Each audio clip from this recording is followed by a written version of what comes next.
Well, welcome to the Corona Aster Alchemy community. I'm Corona Aster, and it's great to have you here.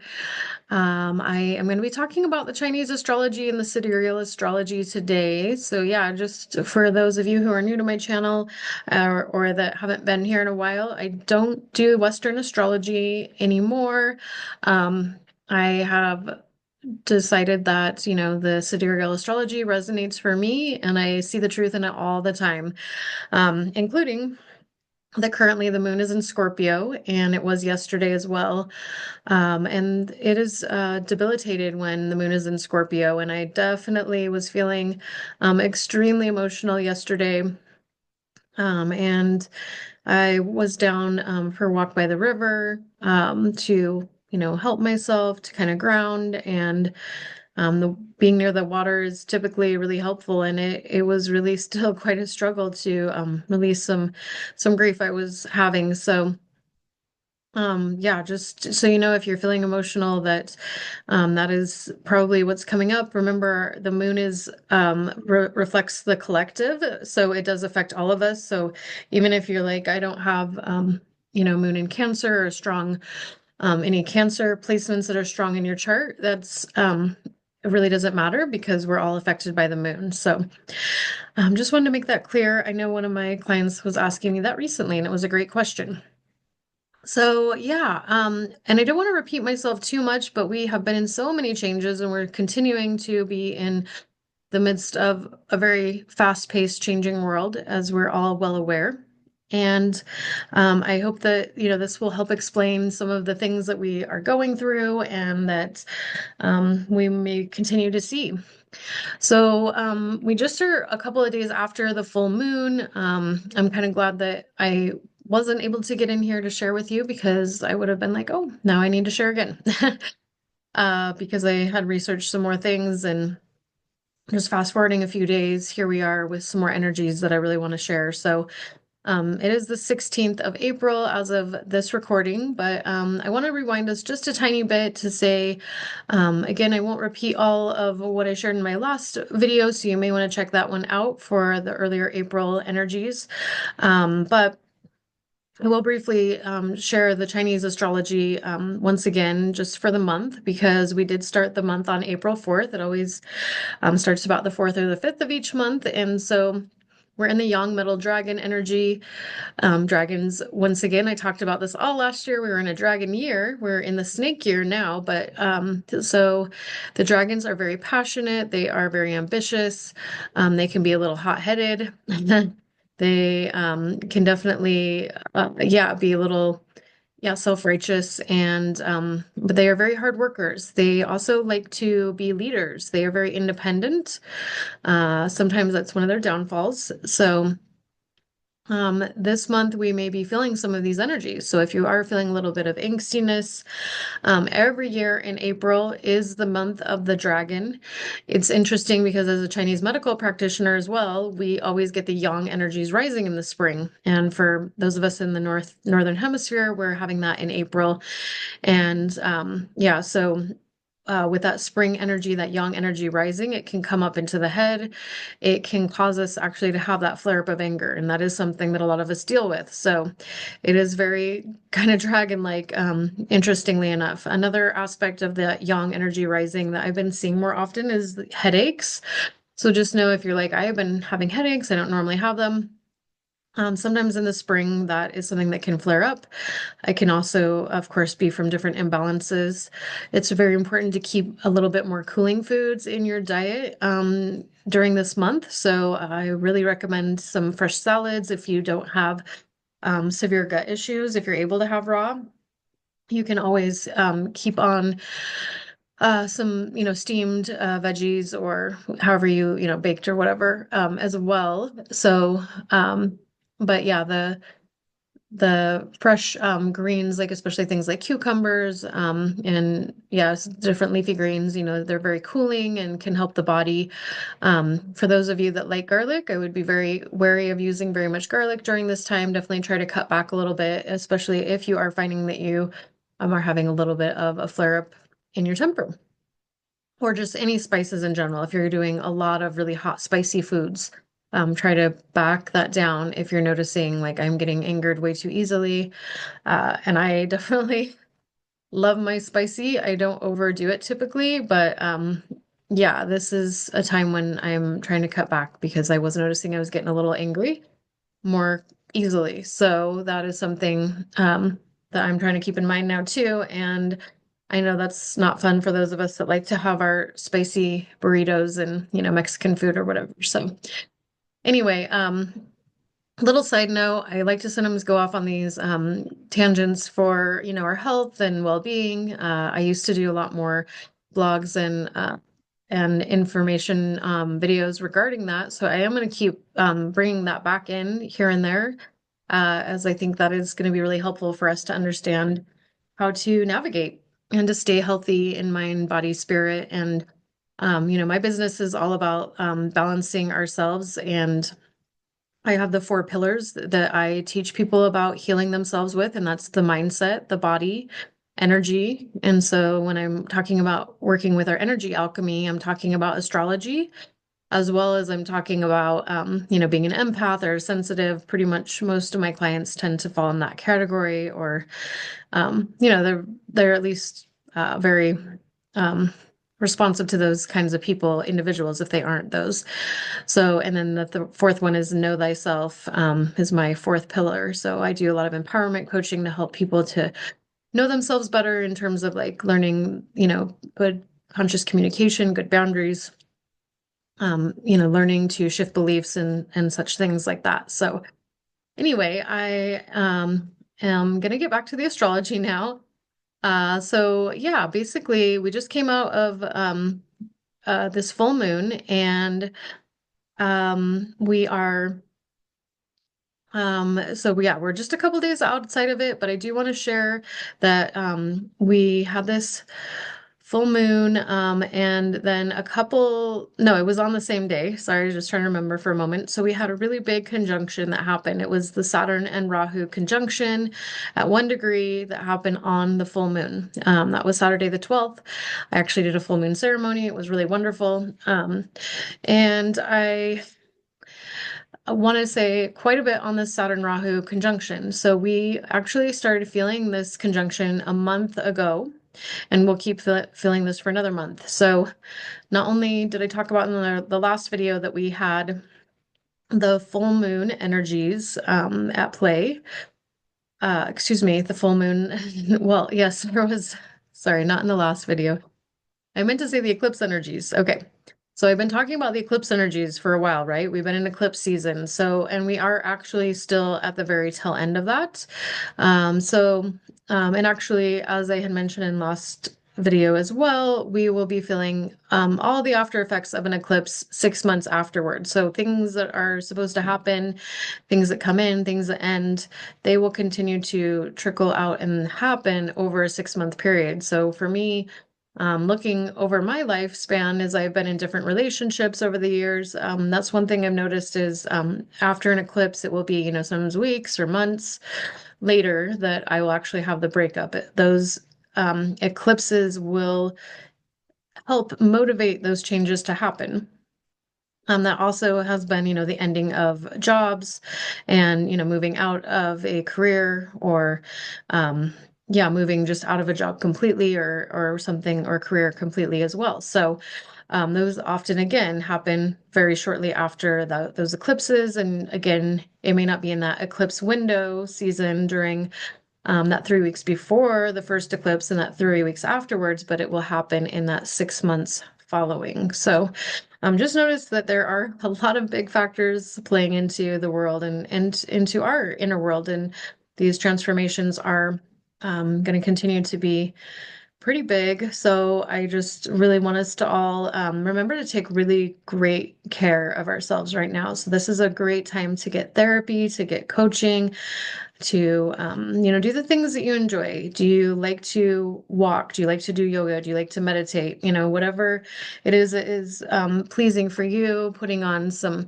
nice essential oils to support the body, putting on some lotions, taking a bath, um, going to music, listening to lots of, beautiful music that is soothing to your soul or enjoyable for you, is something that I really want us to all be thinking about how to nourish our body. Because this dragon energy of the month, as I had mentioned, all the other things, it's very transformative energy. It's a young metal dragon. So it is, with this year being the Yin Wood snake year, we're going to have a lot of transformation continuing this month. So just know that we will be continuing to experience that as well. So I just want you to, yeah, be really gentle with yourself and keep up that. And then so I want to get back to this Rahu and Saturn conjunction that took place because, as I had started to say, we actually started to notice, in these conjunctions, are really powerful with Saturn and Rahu. So they start. We feel the ripple effect a month before and a month after. And this is something, these conjunctions happen every 11 and a half years, but they are huge, for the world. They can be also huge for you, but the really positive, upside of the Rahu and Saturn conjunction is, that you can really, hone in on a spiritual practice more. At the full moon circle that I led, I was leading a meditation and I was like, wow, like, beforehand and during, I was like, I just love leading meditation. This is something I want to offer more. And I'm involved in a group, called Marigold's Boise, which is for people, outside of the Boise area too, because there's a lot of online classes. Just so you know, I will post a link below, so definitely check that out.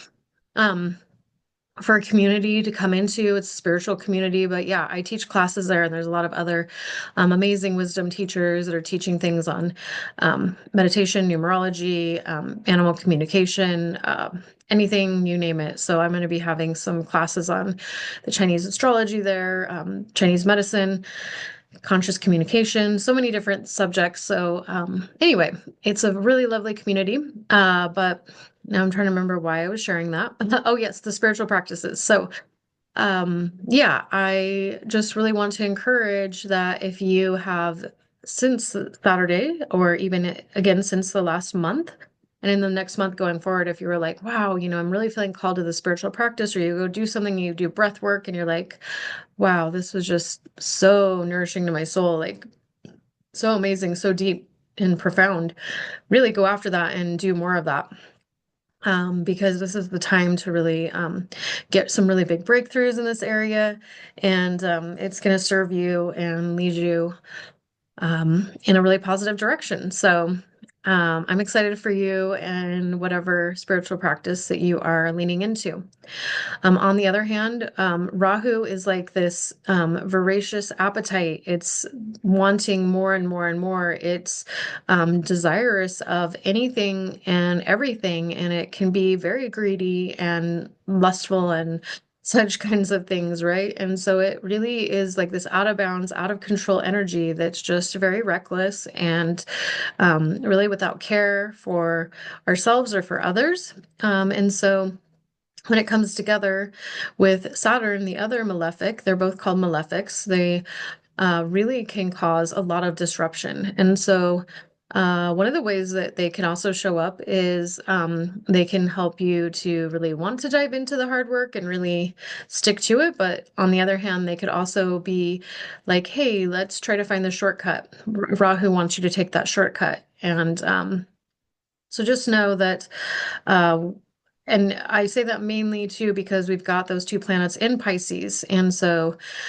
because of this particular one being in Pisces, this can be, Pisces is associated with addictions. And so we can really see ourselves like wanting to be like, hey, this is too hard. I just want to check out right now and, go into the addiction of whatever that may be. That could even be like reading too much and taking, no responsibility for your kids because you need to, keep doing your Duolingo or reading your book or whatever. Or, I mean, there's addictions that we can all have that can seem healthy. There's work addictions. I think we all can probably struggle, well, to at least small extent with these things. Like I love my dark chocolate, and it can definitely be something that can get out of control. And I have to rein myself back in every time I do a cleanse. I'm like, wow, okay, I was starting to think I had to have that every single day. And is that the worst thing? Not really, but do I absolutely need it all the time? Probably not. And no, I don't.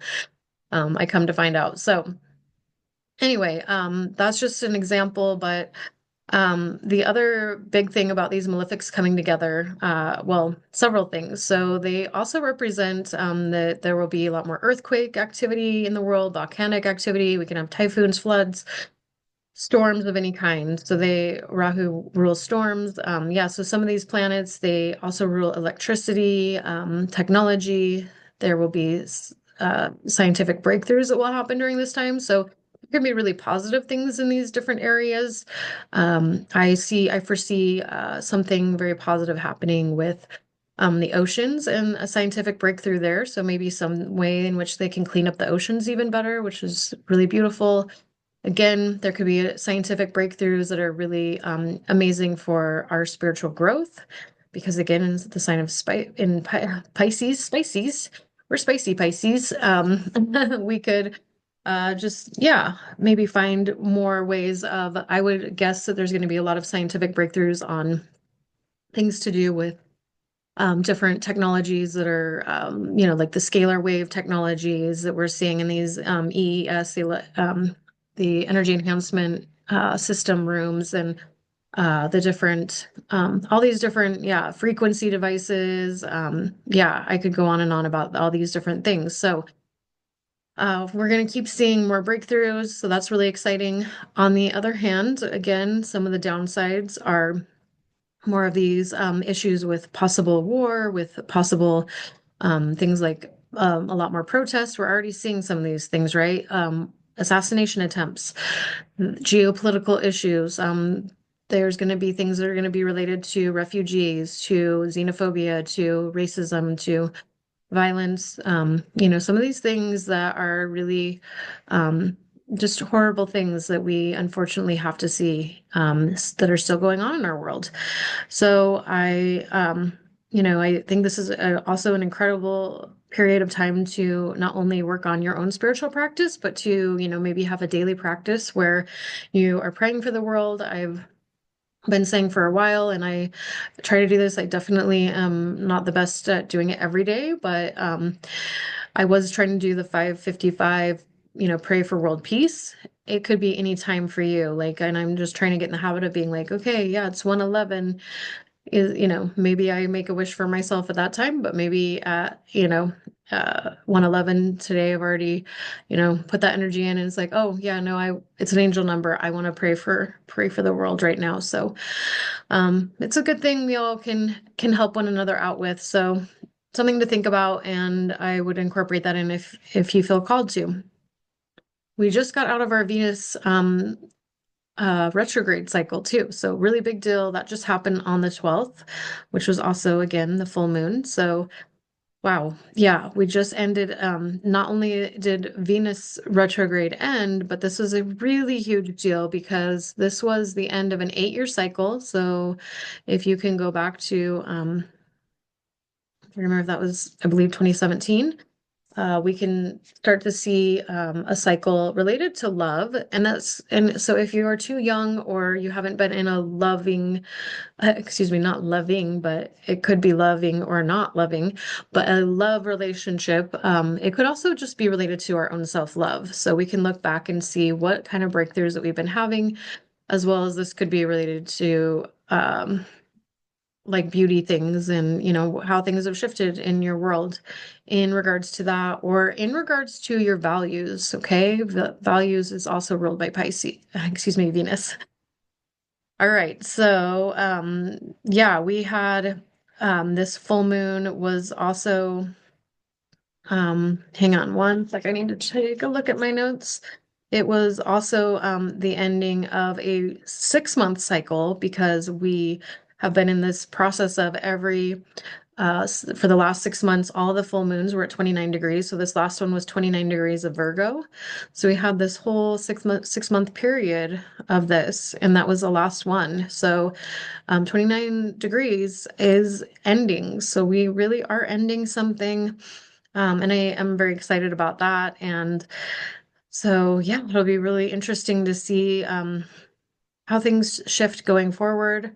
Although I'm not going to lie, there's some tricky energy tricky is my way of saying not so great energy sometimes, but again, as I keep saying that sometimes I see some very negative things and then we keep doing amazing. So let's keep up the good work. I know I'm doing internal work. I know you are most likely.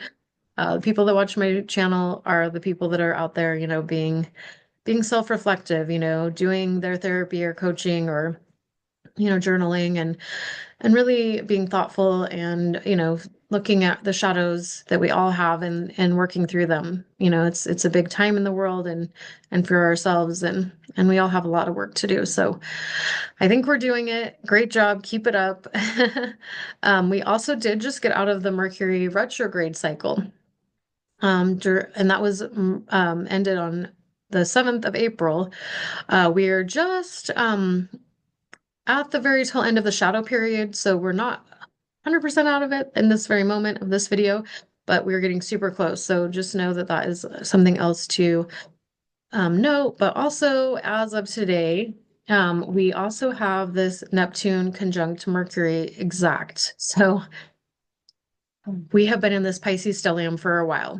And with the Pisces energy stellium being so strong, we are still in this very confusing time. There's still a lot of illusion. With Neptune being conjunct Mercury, Mercury rules the media, it rules commerce.